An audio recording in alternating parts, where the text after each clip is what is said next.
Ladies and gentlemen, ATDF everything in that shelf presentation.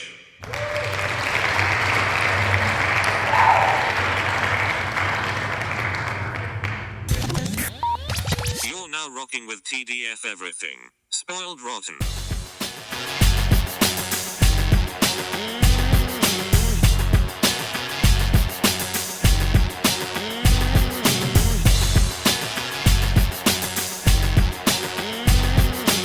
Spoiler alert. Welcome and welcome back, everybody. Hey. It's me, Daniel, And this is Ben on Spoiled Rotten. on that shelf. Boom, this is a bonus episode. You guys were going along with your week and you didn't realize you're going to get 2 episodes this week, so lucky you. We're here, you saw the title. We're here to talk about Ahsoka with our good friend Michelle because I feel like I'm not as invested in Star Wars anymore, so I felt like it would be good to have 2 people who are still invested, to varying degrees, but invested.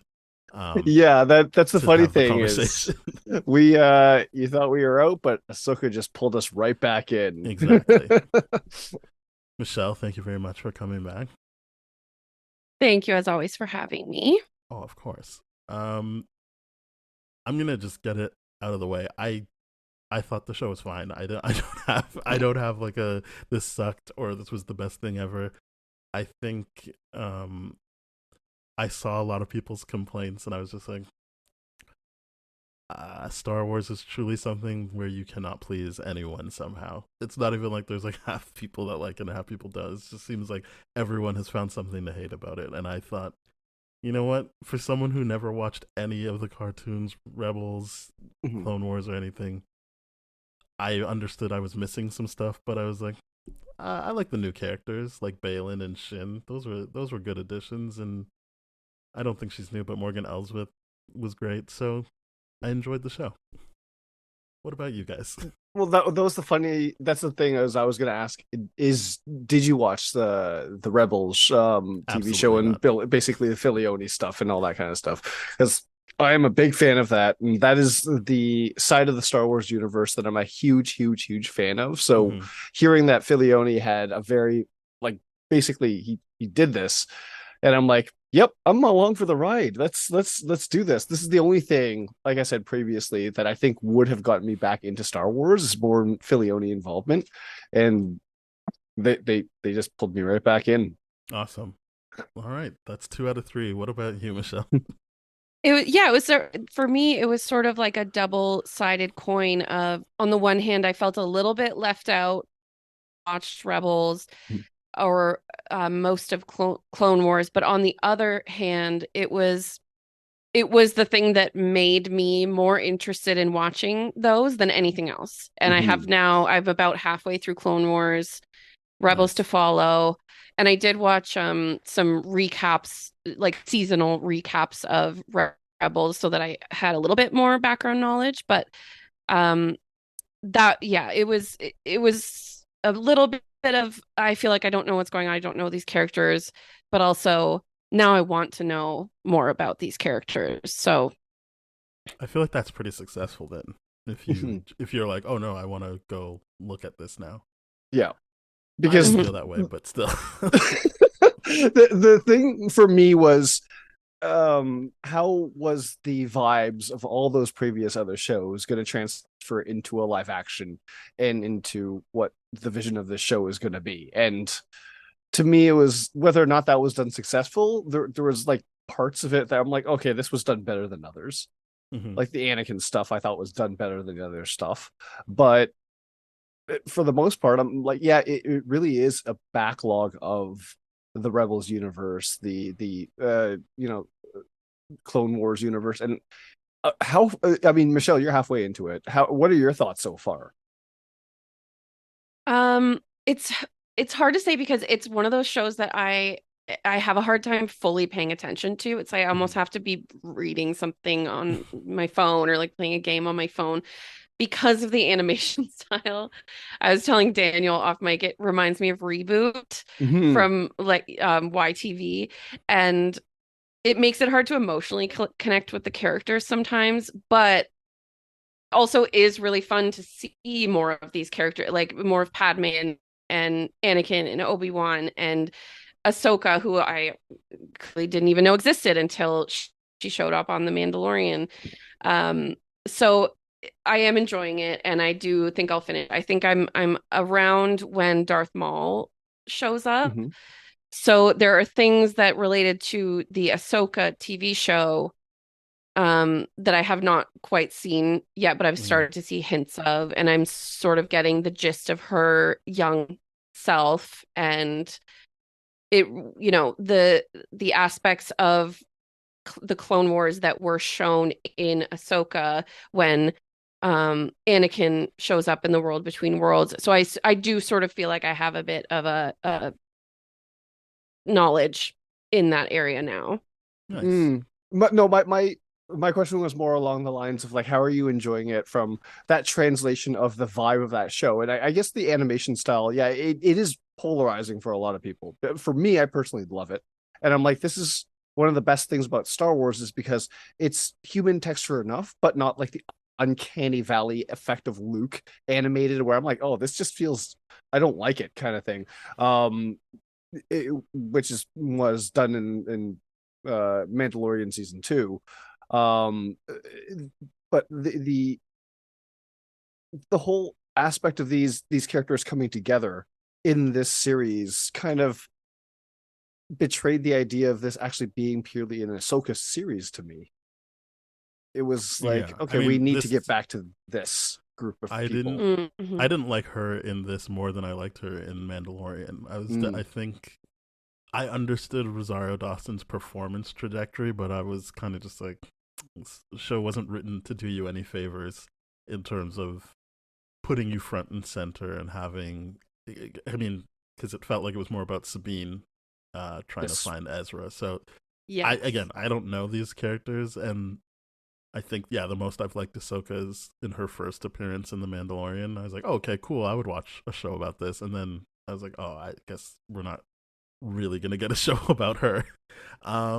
But I get that also people were like, yeah, it's just another season of Rebels, which, fair enough. That's exactly but I what would it agree is. with you that she's not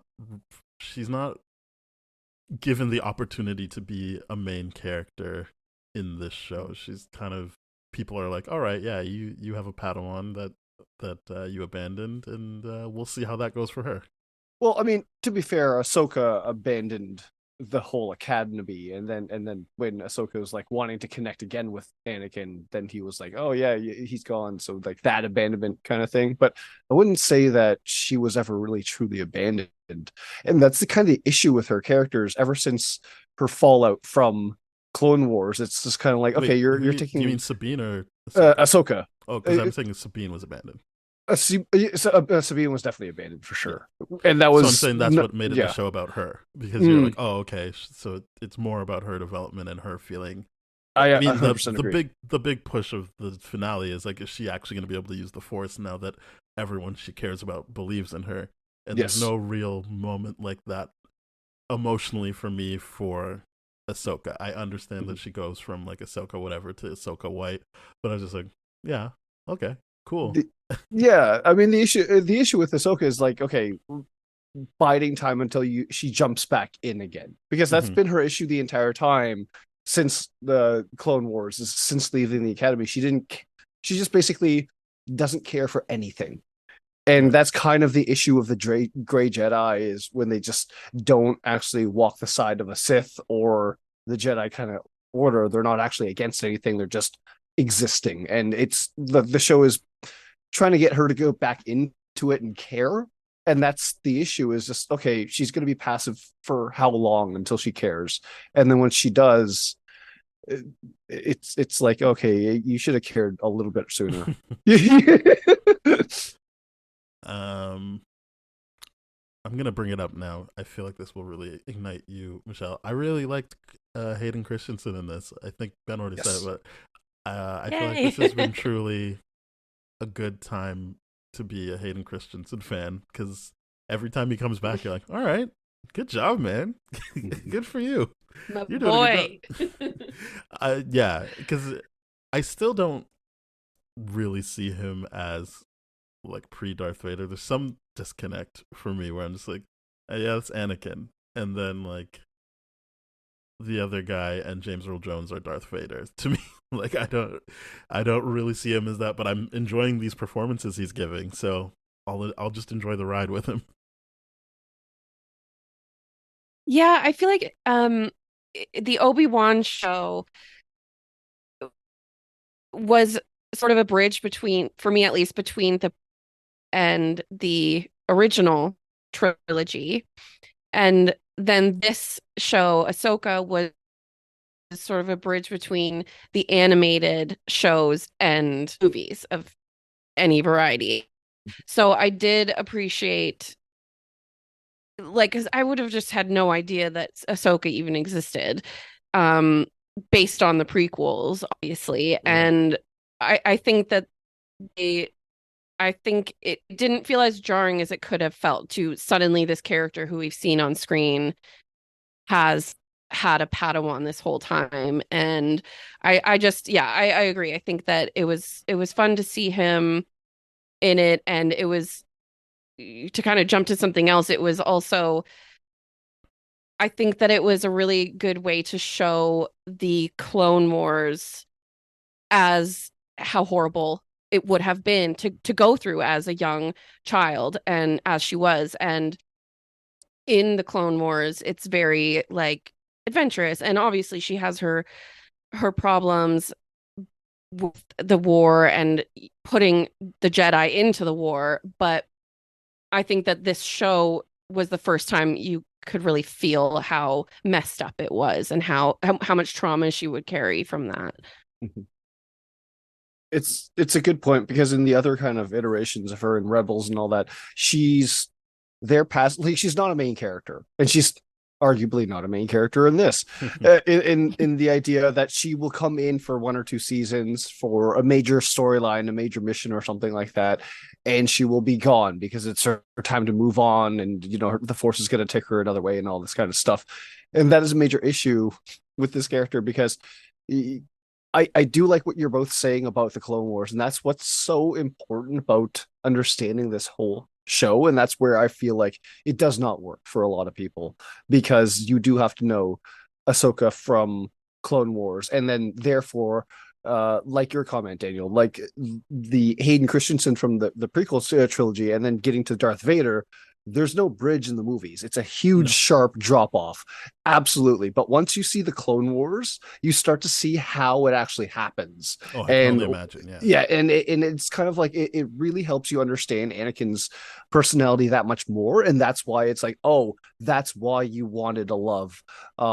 Because he wanted some sort of like something outside the war, and it ended up being love for him. And for Obi-Wan, there was a love story there too in the Clone Wars, which is kind of really, really great, which is kind of awesome, seeing how even the Jedi, the greatest of Jedi, could be corrupt to that, a little bit of that degree of wanting. And I that's why I loved Filione's take on all those characters, because it helped truly bridge those gaps between Anakin as a human, and then how he developed into robotic Darth Vader. He was already robotic as a general, robotic as Ahsoka's leader and teacher and all that kind of stuff. And he does a good job doing that as a Force Ghost, but recognizing, okay, I don't have the Jedi Code to hold me back, and more to hold me back right now. So he's going to do a little bit of his, Hayden Christensen episode 2 things, where he's like, oh, I get to put on a little bit of the charm here and a little bit of Riz on. And I'm like, what? Why are you rizzing up Ahsoka? This just ain't gonna happen. But it really does, I think, push too much onto those aspects of the Force of like. So my question for the both of you is, when you were first introduced into that realm of like where there The was world those between worlds. exactly. Yeah. Did you two have any idea of what that was, or like what the hell was going on? Because I don't think that was ever referenced in anything other than Filione's stuff. I think what works about the show, if you've never watched anything, is that you can emotionally understand what's happening there. So like I can understand that she's in like a form of purgatory. I don't need to like know how that ties into Star Wars lore or like what I'm missing, because it's like, oh, she's clearly dying or dead, and now this is how she is processing. This is how she's seeing all this and is processing it. So I wasn't really like. I think, unlike some of the other Star Wars shows, this one is like, if you didn't watch anything, you could just be like, okay, cool, and it only really serves to like hurt itself by referencing stuff that diehard fans know and have built up in their heads as something. Whereas to me, I'm just like, okay, yeah, like she lost that fight, so this makes sense. She's gonna have to. It's a story beat that I've seen many times. She's gonna have to like build herself back up, and this is how we are visualizing it. What about you, Michelle? Yes, yeah, exactly. And I think it was afterwards I looked it up and realized that Ezra a moment in Rebels of kind of discovering the world between worlds. Um, but it was enough to just understand that she's kind of in limbo, or like she's either dealing with a force, or she has to have some sort of inner journey in this place before she can emerge. How did you feel about it, Ben? Well, see, that's the funny thing is hearing the both of your take is like you're using it as a plot device and something like that. But I'm like, this is with the Filioni takes and understanding what the world of Between Worlds is just it's super confusing that she would actually go there between that kind of like they're kind of using that like a transition point, which I'm like, I don't like that because, like you said, Michelle, like Ezra discovering the world between worlds was a huge kind of thing in that kind of the realm of that show. It's like, wait, what? This exists, and this is how we can communicate with this, is how we can travel, this is how we can do all this other kind of stuff with it. And for her to just unconsciously enter that realm was kind of too easy to be. And I'm like, I wanted her to actually actively try to go there and seek some sort of journey of going into the past or something like that. But it to show off her power as opposed to being like, oh, okay, this is basically limbo for you. And it reimagined it in a negative way to me. Interesting. Yeah, I don't know that it would work if she was actively seeking it out based on the story they were trying to tell for her. Because, as you said, her whole thing is she doesn't really care right now until she's confronted with her early drawbacks. And I shouldn't say drawbacks, but those early pain points for her, as she was put there by Anakin and facing off with Anakin, like physically, emotionally, all of that stuff. So I mean, as I said, it works for me because I don't have anything built up already. I can just be like, yeah, that makes sense. This is what would happen. And it feels like you're proving my point again by saying I don't like that because Ezra like had to put work into finding it, and so it does feel like it's something different. But I think the point Filoni is trying to put here is that like it can be many things. It doesn't have to be that one thing that Ezra used it for. And this would be a good way to introduce it to other fans. Well, I think the net new stuff is Balin and Shin. How did you feel about those, Ben? I just didn't think they had enough time to shine and develop as characters, and it was just the obvious unfortunate thing of Ray Stevenson passing in real life and Balin's character still existing by the end of this series is just it's weird to think of where that character is gonna go, because it's so weird that character is like, hey, I'm your master and you're my apprentice, I'm just gonna abandon you two right now, you got to go there and fight these two Jedi by yourself, and I'm just gonna stay here. His course was never clear, and it was like, yes, I get he was like the dark shadow character of Ahsoka in many ways, and his plot is developing and all that, but it's weird to see that he had that backstory of being a Jedi in the Jedi Temple and all that kind of stuff, and then he turned into this, and then for him to not actually do anything going forward with it either, and him being very okay stuck in that realm. He must have known that he was going to get abandoned. Yeah.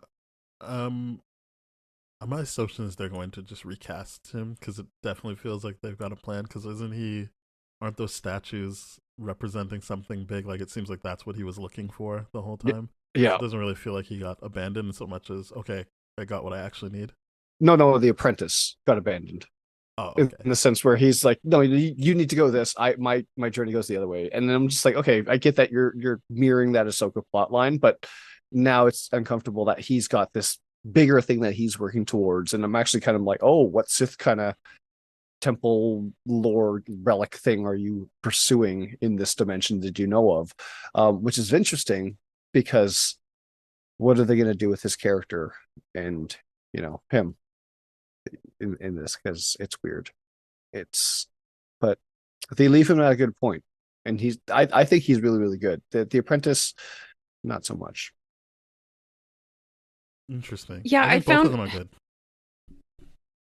I found them both to be really interesting characters, but I will say that by the end of the finale, I forgot about them. And then they suddenly were just like I half expected Shin to show up to Ahsoka and Sabine and be like, "Hey guys, I am ready to join forces," but then she didn't. And like it was it was kind of it's like I don't know how to feel about it because Ray Stevenson passed away, and like, do I want to get invested in this, or is it just going to have to be set aside? But I found them to be strong characters for the first maybe half of the show, and I was definitely interested in every scene that Ray Stevenson had with Dawson. Like I thought a lot of their dialogue was interesting, and I felt like it did a good job of representing the gray Jedi thing, which I've never really understood until this show. As you're, it seems to me that it's more about foregoing the doctrine of the Jedi and the strict kind of nature of it that led to their downfall and that led to Anakin feeling so pushed aside. And so I felt like there was a lot of good stuff there, but then it sort of got mixed up at the end and I just didn't. I was like, oh right, they're there, and now he's looking into the distance at a light, and okay, cool, but I don't know. Yeah, I don't know what they're going to do with either of them, but I thought I watched Pillar of Garbage, I think it was, and he was talking about how they probably shouldn't be doing the whole week to week with some of these shows. If you're on a streamer that allows people to binge, depending on the story you're telling, maybe just let people watch it at their own pace. Because I do think that a lot of stuff felt rushed in the last couple of episodes, including what are you doing with Shin and Balin. I don't think that stops me from enjoying the time I had with them, but I do agree with both of you that it's like, okay, like, I understand that he feels that Shin isn't on the same path as him, so they're going to part ways, but it felt like that could have been a bit more involved of a scene than that. And maybe they think that's just how to play Balin, but I do think that, yeah, having them in the finale just like, oh yeah, they were here too, don't worry about it, very clearly setting them up for next season, might work better if you're watching it all at once and you're like, yeah, whatever, next season I'll see them, instead of having to be like, this is the finale, last episode cut, like, and you got like 7 days to build it up in your head of like, what am I gonna see with these guys? And you're like, they didn't really have a big bang for you on all those characters. I think they were just like, we had a story, we divvied it up, and here you go. Yeah, it's weird to see so much screen time invested in something that's not going to have a payoff.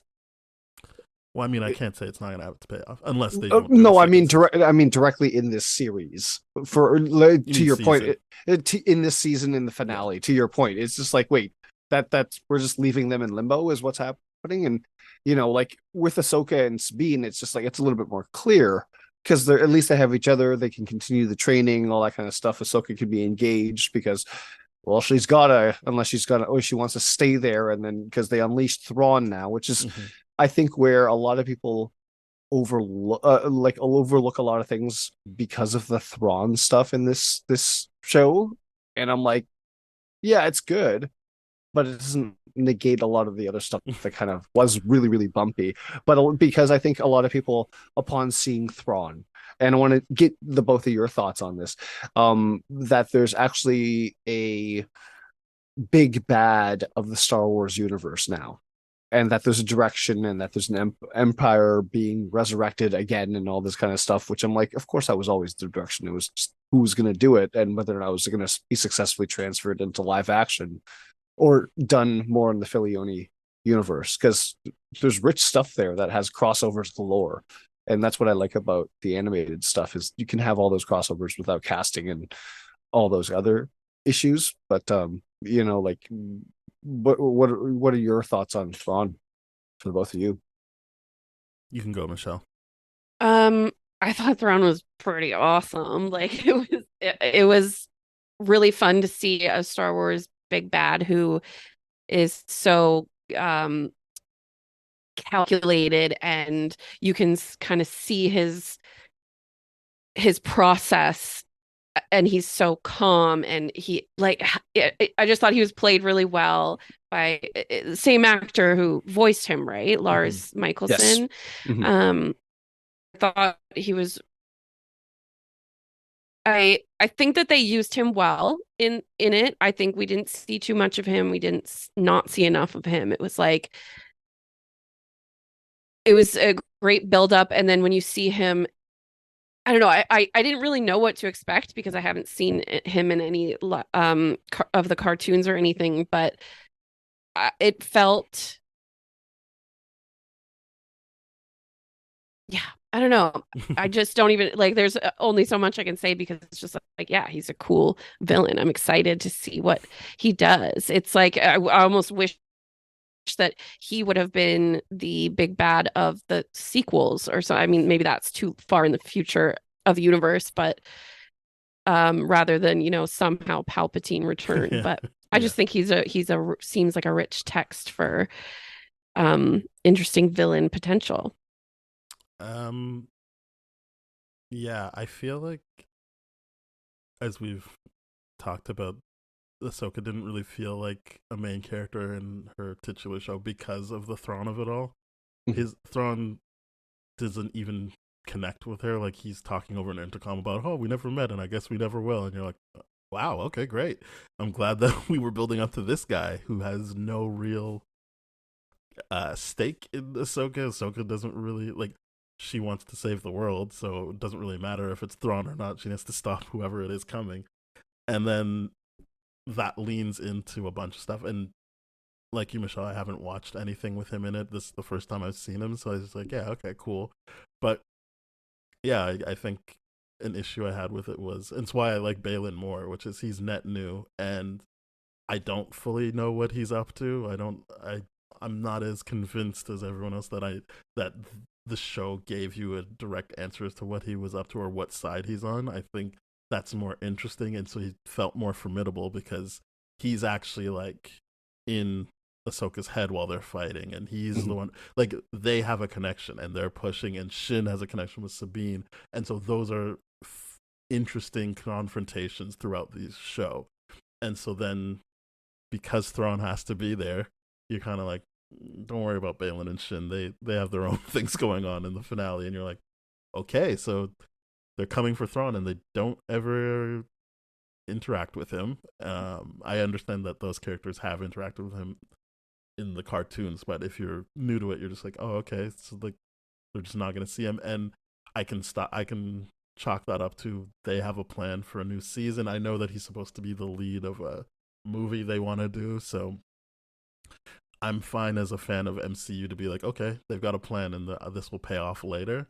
But in terms of the show, yeah, I didn't think that Thrawn was that effective because I felt like literally any other threat to Ahsoka was more interesting. Like, the witches were more interesting, Balin and Shin again, more interesting because they felt like they were pushing Ahsoka in a way that Thrawn doesn't care about doing, and she doesn't really have a history with him like that. So it just felt like I'm happy that people get to see Thrawn, and it seems like some people weren't even happy they saw Thrawn because there was all the jokes about how he looked fat and old, and I was like, jeez. Yeah, I can't believe this. Like, I could only imagine Filoni being like, "We brought him to life. He's in live action." Then just read those comments and be like, "Jeez, you guys suck." Like, it's true. What and a crazy fan base. They do suck because imagine a world where they didn't cast him. They'd be like, "Oh, they should have cast him. He's a perfectly good actor." And then I'm like, "This is why." We give you what you want, 1,000%. and then Star Wars fan base ruins it. And one of the biggest things is I feel, knowing Thrawn from Rebels and all that kind of stuff, I'm like, this is why this show doesn't work that well to me, is all the stuff that's aside from Thrawn works, but Thrawn building up doesn't, because even then, to think about it, I'm like, oh, he's the major threat of a kid's show, is how you should look at Thrawn and how I see Thrawn, in the sense where I'm like, he was incompetent taking a part of a bunch of ragtag beginning part of the rebel resistance. He couldn't even stop that. So him being segregated here to this place, I guess, like cast away to this place, to this dimension by Ezra, who barely knew how to use the Force, was kind of like shameful to begin with. And I'm like, now that you're out, I'm like, okay, cool. You're just a political threat. So to me, this is the weird part of the show is, yeah, going up against Ahsoka and Thrawn never actually meeting. It's because Ahsoka would just straight up kill him. And to me, I'm like, he gets hyped up as the strategist of, the Filoni verse and all that kind of stuff. And I'm like, this is disappointing because his strategy is just constantly, we'll send people after him. And unless he had the witches, which was a cool thing of like, oh, there's zombie stormtroopers now. That was pretty cool. That became an actual threat for a little bit. I'm like, yeah, nice. See, I liked the zombie troopers, but I kept seeing people be like, what's the point? Who cares? And I was like, I think you can say that as an audience member, but if you're actually fighting people that won't die and can just get back up, it would be a bit demoralizing. You wouldn't just be like, whatever, I can still kill them like other ones, because you can't kill them. So that's the threat, is the labor of actually slashing through that and trying to get to the other side, knowing that they'll just keep coming back for you. Because I thought that was pretty effectively done. It's very effective. It's probably the most effective thing done by Thrawn so far in this whole thing was, oh, okay, now he has access to these. Exactly. Right. And it's just like, oh, okay, you sided and allied with the witches.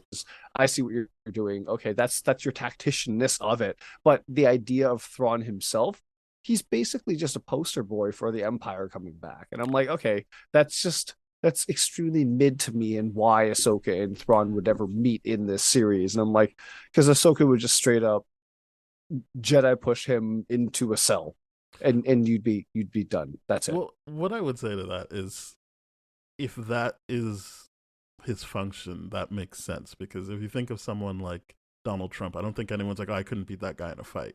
But look at what he can rally against, like rally for himself, and what people will do in the name of him.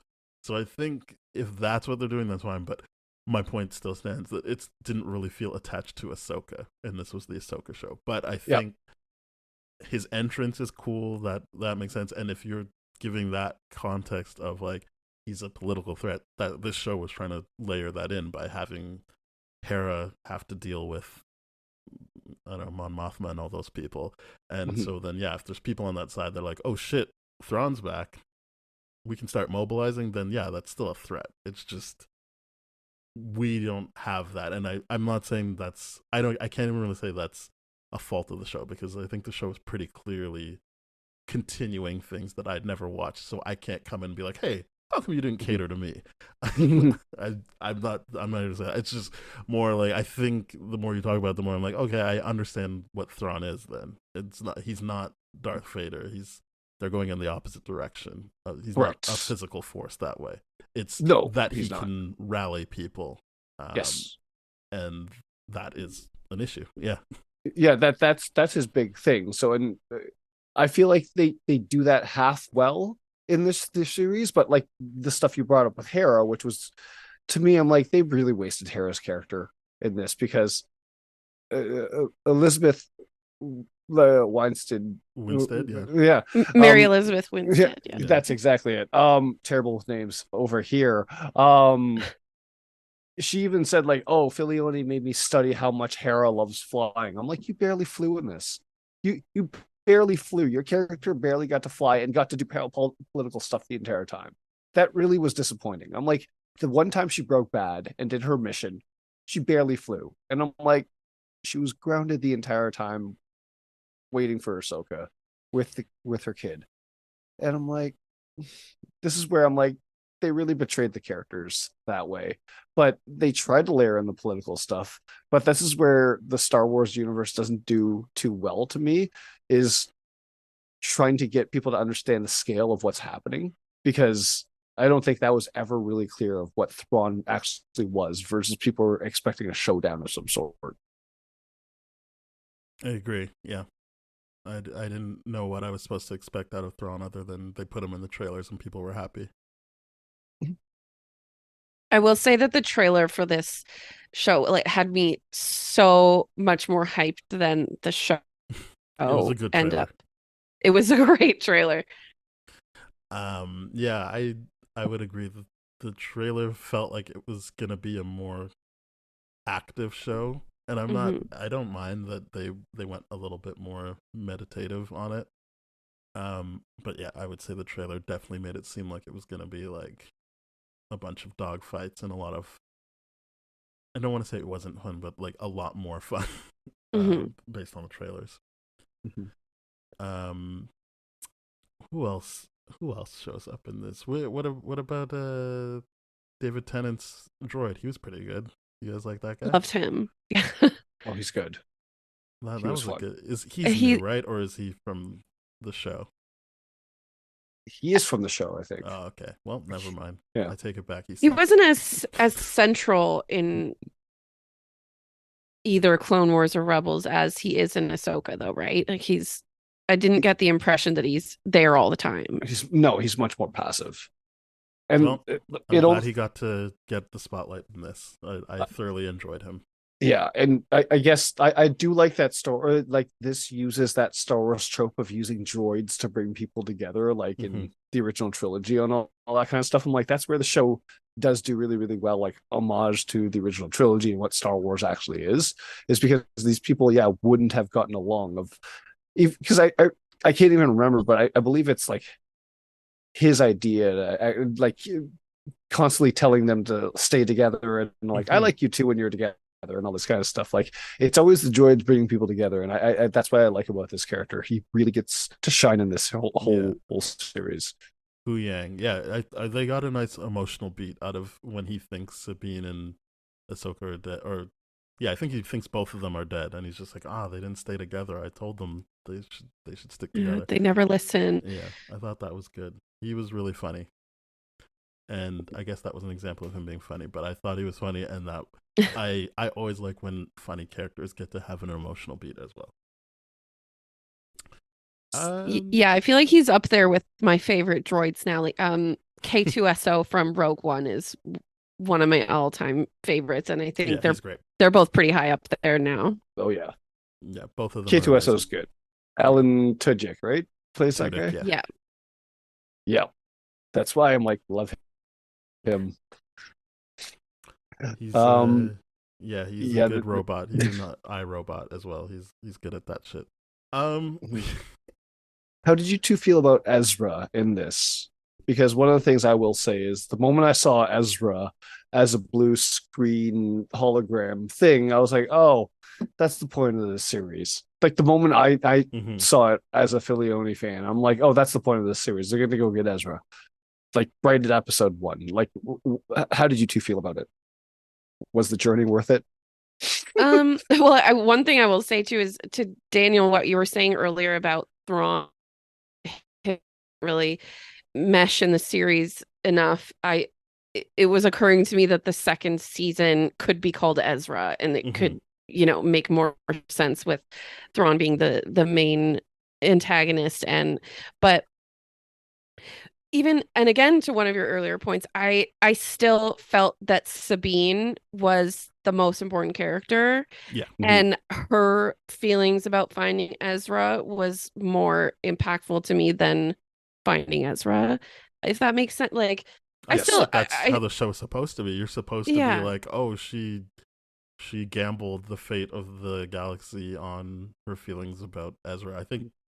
I think that's the only read really, which, as I said, I think Sabine is the main character by virtue of all the things they dump on her as a new watcher, as someone who doesn't know Sabine.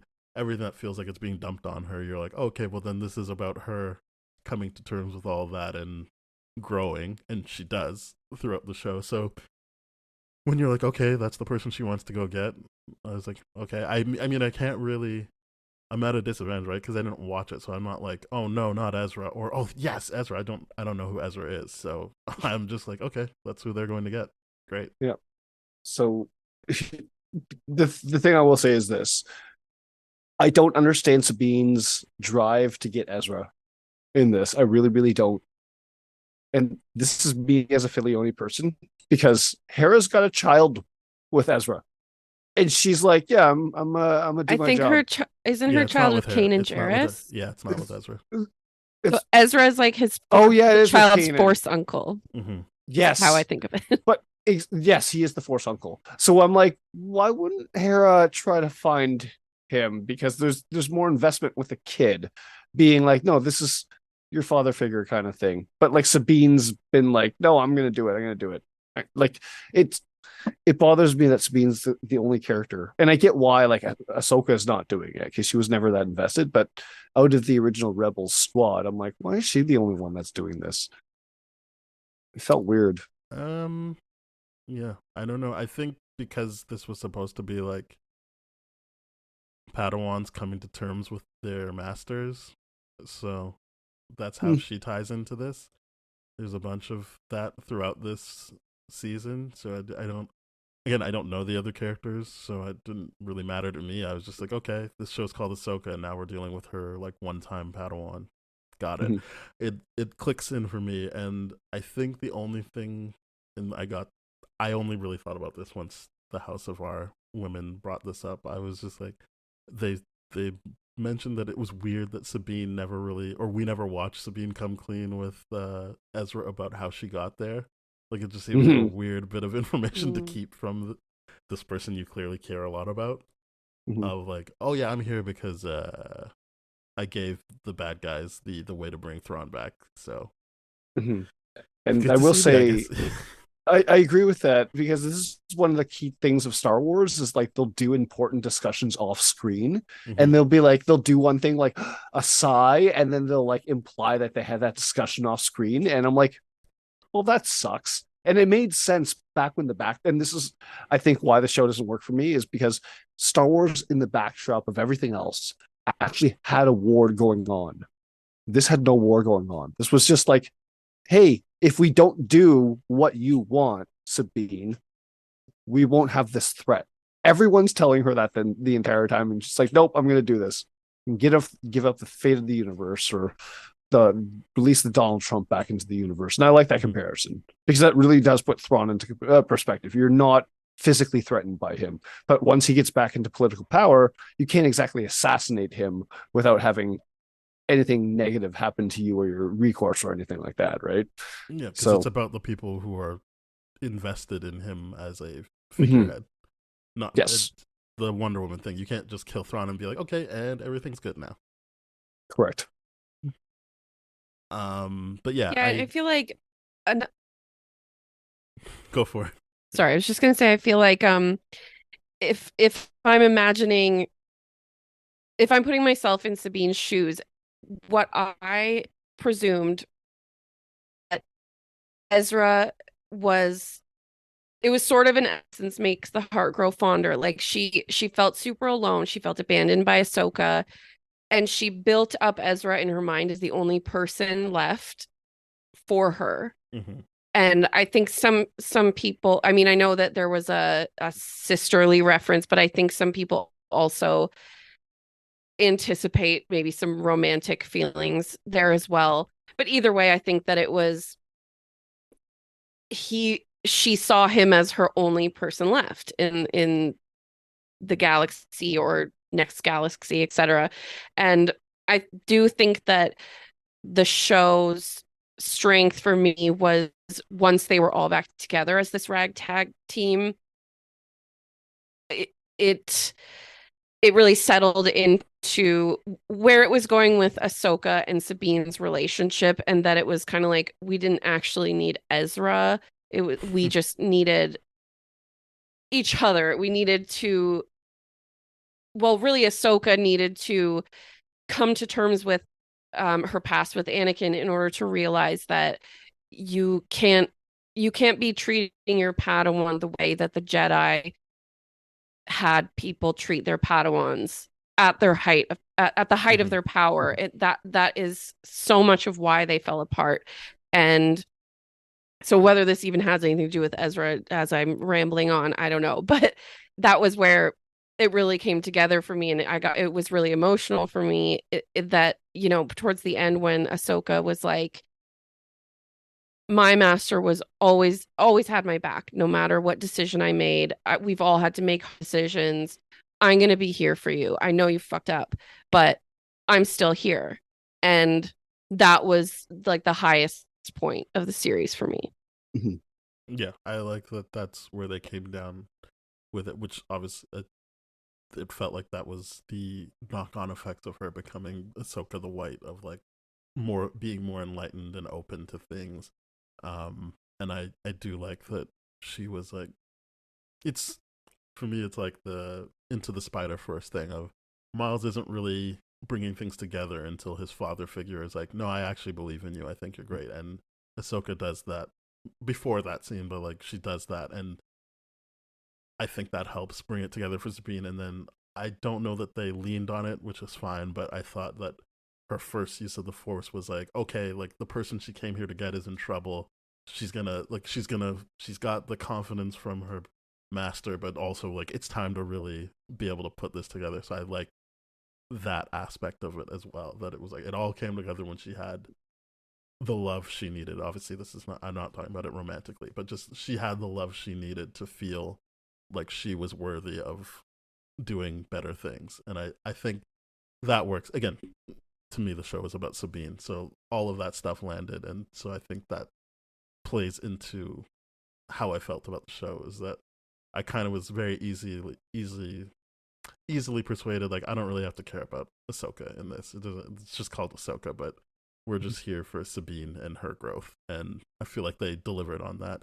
They did some weird things. I'm not going to say this was a perfect show, but overall I was just like, okay, yeah, there we go. And now she's in a position to be an even more dynamic character when I see her again, because she's got her Mandalorian and her Jedi stuff going. Or at least I don't know if she will become a Jedi, but she has the Mandalorian training and she's more in tune with the Force now, so she can be a little bit more interesting than I already thought she was. See, and I absolutely agree on that take, is that this show is absolutely about Sabine, because it is her that drives forward everything, even though everything that happens with Ahsoka is absolutely necessary. And I like, Michelle, how you pulled together it's that like the trauma healing and the trauma bond that she had with Anakin and all this kind of stuff, because her biggest thing was once she and this is what I had an issue with Ahsoka's character the entire time. Every time I saw her, I'm like, you act so evolved, but all she's really done is disconnected from the Jedi Order and not actually done anything of her own regard. And this is why I criticize the show as being like, Ahsoka doesn't have a direction. She just doesn't go anywhere. And this is her rightfully reckoning with that, is the idea of being like, okay, I can get to pick and choose now what I liked from the Jedi Order, and then I'm going to abandon it and disregard it, because like it was Qui-Gon, it was that was like, okay, we should train Anakin, even though it's not above board and we're breaking rules and all that kind of stuff, right?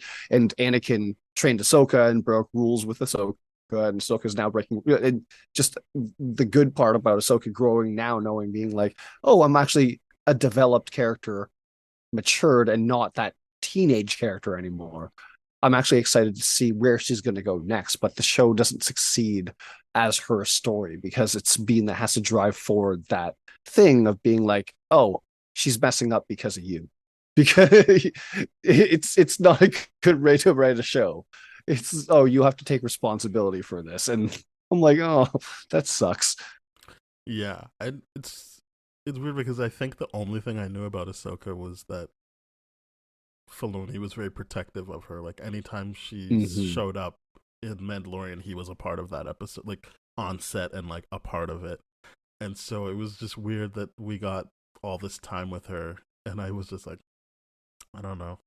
I think I still liked her better that first time she showed up in Mandalorian when she fought Morgan Elsbeth. I was like, yeah, like that was the coolest she's ever been. And since the whole point of writing her the way she is for most of the show is that she's just cool, I was like, yeah, I didn't think they elevated that until the end when she was supposed to be less cool and actually more connected. But then that's the issue is like, okay, the show is a good launching off point because it's like, cool, now it's the Rebel Squad led by Ahsoka. And because that was the kind of criticism I had about involving Ahsoka in Rebels to begin with, was like, we can't have Ahsoka in the show and then not have Ahsoka take over the show. And that's the issue with those episodes. It's like she's so central to those episodes. But then it's like, why is this guest leading the show? And she's got these weird ways of being involved and then being hyper involved and then disengaging entirely. And I guess that's great that you brought up that trauma element and her actually dealing with the Anakin stuff, because that is probably why she's like that. She's like, I'm hyper engaged and disinvolved. Yeah. No, I think, Michelle, you nail on the head that like that's part of what they're doing with Ahsoka in this show, but still it's just like I can't even say it was disappointing because I don't really have any expectations of her. I'm just like I enjoyed what they did with Sabine to an extent. I can't say it was perfect, but I was just like, well, at least I know this new character to me, and it felt like she actually went on a more engaging arc. What else is there? Are there any other characters we've missed that we want to talk about? I will say one of the funny things about transitioning the and I didn't think that this would be the issue, is when they transition the animated thing to the live action, where the show does not succeed at all is why did they not that the painting on the wall that Sabine looks at when like at the conclusion of Rebels that they draw and all that kind of stuff because they're the heroes, why did they not like update that a little bit more? And it was so directly like the way they did it in the show that I'm like, oh, this just looks bad because because it makes the real life casting, which I thought was really good for all that kind of stuff. It just makes it really weird and being like, oh, I guess it's a weird Easter egg, but I would have expected them to update the graphics, I guess, of the cave thing a little bit. It looked too animated to me. It was jarring, and before I had seen the reference that they were referencing, I was like, oh, this doesn't look like Star Wars-y at all. It was like very, cartoon. So I get that, but I will say that overall, the visuals of Ahsoka were some of my favorite, I think, in all of Star Wars. It was very celestial and glittery, and I just thought it was, for the most part, the whole show was beautiful, top to bottom. Nice. Well, I mean, it's got that going for it, I guess. I keep trying to prod. Is there anything else we want to talk about before we rate this? I don't know. I just I think we got all the characters. Well, we certainly touched on characters. I don't know if we got all of them, but yeah, we certainly touched. We got the important enough ones. Ones enough that deserve enough spotlight. Yeah. Well, people here and there that were familiar faces, like Mon Mothma and Captain Teva. But I don't know that they have much of an arc or anything. It was just like, hey, those guys. I think there's a point where I don't even remember who's explaining to Captain Teva what's going on, and he just goes, "Okay." I was like, "That is me. Yeah. I am him right now." I was just like, "Sure, okay, Yeah. let's keep going." That was great I don't delivery. actually need this information. I realize. Great. I do like how he's involved in so much of this stuff now. He's just Yeah, good this for kind him. of he's like this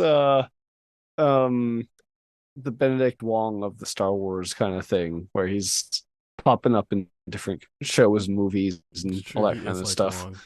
Because Yeah. I'm never upset when I see him, just like Wong. I'm never Mhm. upset when I see Wong either. I'm just like, good, all right, let's keep it going. He's bringing the same energy and he's tying things together. It's kind of great. He's like, "Oh, I got to report this back to Rebel Command." And I'm like, you could have done that in an email, but it's great stuff. Yeah, It's great stuff. I am a fan of Teva showing up. All right then. Well, Michelle, you know what time it is. We're gonna have to rate this out of 10. What would you give it? I think I'm gonna give it a 7.3.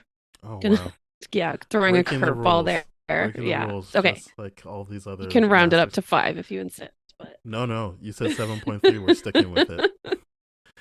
it's a mixed thing. Like I really enjoyed a lot of aspects of it, but it didn't come together super well. It didn't have the same nostalgia factor for me as Obi did. So yeah, 7.3. Yeah, I'm gonna give it a 7. I think, as I said up top, there should be no surprise. It's just like, yeah, it's fine. I don't Mhm. have any real criticisms or notes. I think it's my fault for not watching anything beforehand.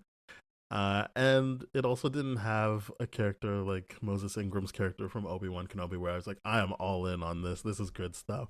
So 7. Great, good Yeah. stuff, Filoni. Yeah, I'm doing a 6.5 because I think where this show succeeds really, really well is its idea of character study and trauma processing and all that kind of stuff. But as an actual exciting show, it's just like it's hard to write shows about pacifists. And that's where the show is like, Agreed. yeah, this is a Sabine Wren show until she turns into Ahsoka the White, and then let's wait for more, and then it's probably not Ahsoka. You're probably right. It is probably at that point Ezra. It's just like great. She's going to get more of a role in Ezra's show than Ezra's going to get, and at least it's fair at that point. Yeah. It seems like you think that she took over Rebels whenever she was on it, and then the Rebels took over her show when they were on her show. So even Steven, it's perfect. True. It's Um, true.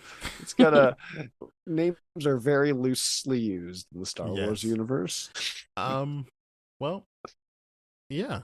Thank you very much for listening, everybody. We are part of the That Shelf Podcast Network with other great shows like Bad Game Movies, Contra Zoom Pod, and Springfield Googleplex. I'm never going to forget that name. And so, yeah, please go to thatshelf.com. You'll find those shows, our show, and more shows. And if you want to hear older episodes of our show, we are on all the podcast platforms. So please rate, review, subscribe, follow, share with your friends, spread the good word. And if you want to contact us and let us know what we forgot to mention or what you thought of Ahsoka, you can email us at spoiledpodcast@gmail.com. And we are on Twitter, Instagram, and Threads at TDF Spoiled. Michelle, do you want to share your socials so people can get in touch with you? Find me on Instagram at Michelle Gardner. That's pretty much all I use these days. And Perfect. yeah. Well, there we go. Goodbye, everybody. Bye.